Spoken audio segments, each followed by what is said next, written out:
Hi there, how are you? It's so good to see you. I hope you're well, and I think about you all the time. So today, I'm actually not going to make music with you. I'm going to read you a story. And I'm going to read you a story called Corduroy. This is a story that I read when I was a little girl, and then I read it to my son too when he was ready to hear stories. So if we look at this book and its parts, you can say that this is the front cover. It's got the title on the front cover. It says Corduroy and a picture of him. And then right here, we've got the name of the person who actually wrote the words. And he also drew the pictures himself. His name is Don Freeman, and he's the author. So he wrote the words. That's what an author does. And he drew the pictures, so we would call him as well an illustrator. So he's an author and an illustrator. We turn the book on its side. Do you know what we call this? We would call this the book's spine, and it helps to give the book its nice shape. It helps to hold the book up and keep it together. And that's what our spines do in our backs. Our spines help to give our bodies their shape, help to hold us up. So a book has a spine too. And this here is the back cover. Ooh, who do you see? I see Corduroy, but I also see somebody else. Somebody else who maybe looks like they like corduroy. Okay? And then the back cover, often there's a couple of sentences about what the book is about. Helps to tell you maybe who the character is, what the character's name is, and a little bit about what you're going to read inside. So, let's get started. Corduroy.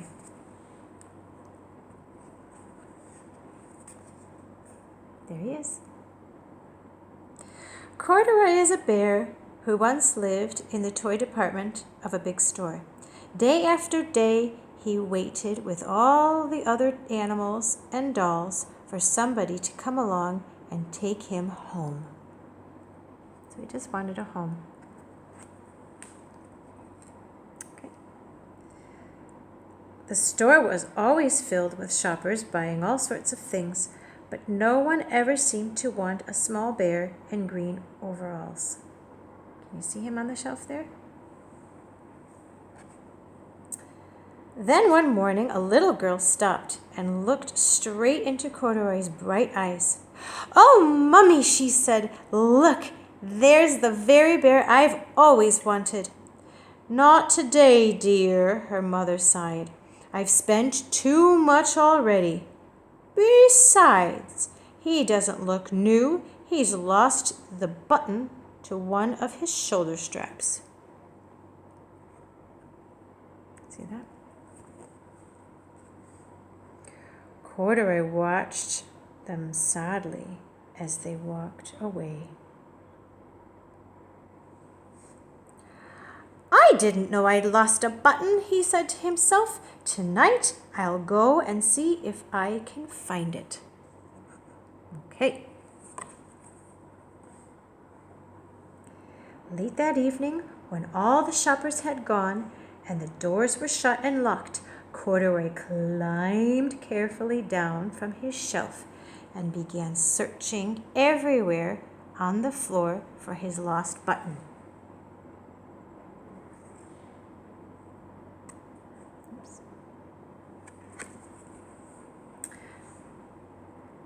Suddenly, he felt the floor moving under him.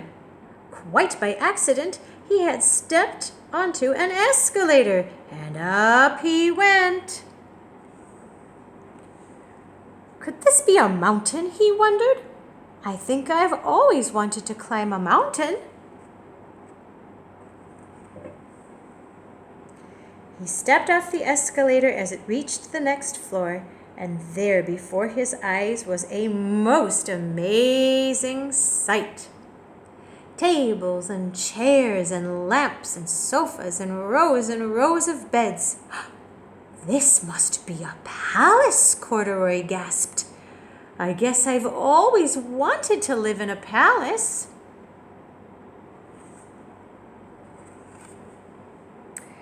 He wandered around, admiring the furniture.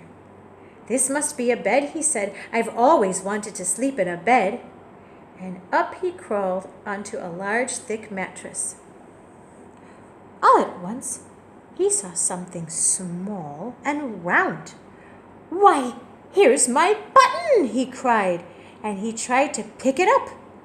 But, like all of the other buttons on the mattress, it was tied down tight. He yanked and pulled with both paws until pop!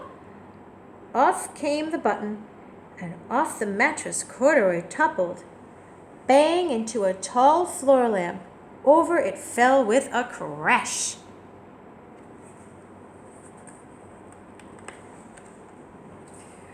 Corduroy didn't know it, but there was someone else awake in the store.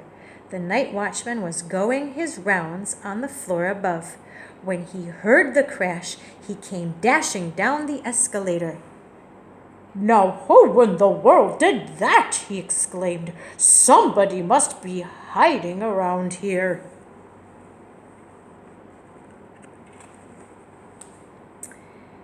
He flashed his light under and over sofas and beds until he came to the biggest bed of all, and there he saw 2 fuzzy brown ears sticking up from under the cover.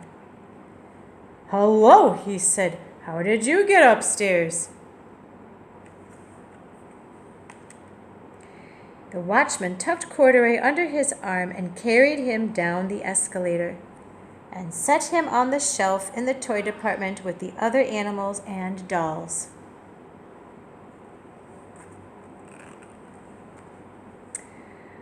Corduroy was just waking up when the first customers came into the store in the morning, and there, looking at him with a wide, warm smile, was the same little girl he'd seen only the day before. "I'm Lisa," she said, "and you're going to be my very own bear. Last night I counted what I've saved in my piggy bank, and my mother said I could bring you home."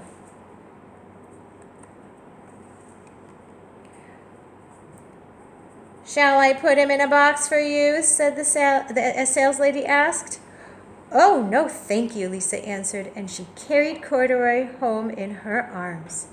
She ran all the way up 4 flights of stairs into her family's apartment and straight into her own room. Corduroy blinked. There was a chair and a chest of drawers, and alongside a girl-sized bed stood a little bed, just the right size for him. The room was small, nothing like that enormous palace in the department store. "This must be home," he said. "I know I've always wanted a home."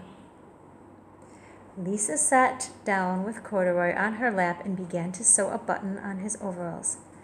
"I like you the way you are," she said, "but you'll be more comfortable with your shoulder strap fastened."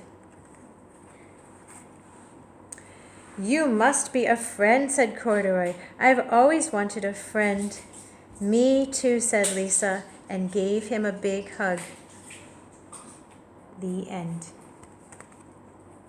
I hope you enjoyed that story, and we're going to finish here for today, and I'm going to give you all a big hug too. Thinking about you, and I hope to see you soon. Bye for now.